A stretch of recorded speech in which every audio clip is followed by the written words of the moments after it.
You can find information about diabetes just about anywhere, from books to magazines, internet, and TV. However, some of this information can be misleading. Today on Living Healthy Durham County, we're going to talk about some myths and some facts on diabetes. Today we have Dr. Greenblatt here from Duke Medicine to help us bust some of the diabetes myths and let us know what's true and what's really not. Welcome, Dr. Greenblatt, and thank you so much for joining us today on Living Healthy Durham County. It's a pleasure to be here. Now, what is your specialty at Duke Medicine?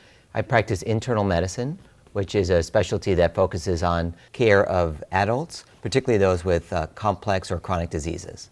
Dr. Greenblatt, how long have you been practicing medicine here in Durham County? Well, I've been practicing at Duke for just over 19 years now. I've had people tell me that diabetes complications are caused by insulin. Can you tell me why this is not true?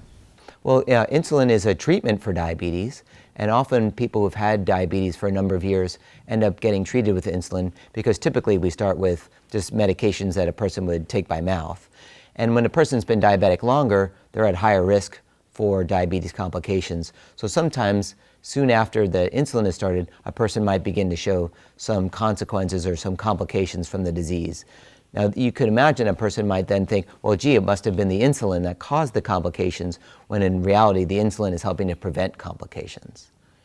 Another widely held belief is that people with type 2 diabetes are more likely to get colds or flu. Can you set this straight for us? Well, it turns out that they're actually not more likely to get colds or flus, but actually, if they do get a cold, that can affect the blood sugars, and a person's blood sugars tend to go up when they're sick with a cold. And the same is also true for flu or influenza. But in addition to that, a person who has diabetes, if they get the flu, they're more likely to have complications from the flu, such as a pneumonia, than someone who doesn't.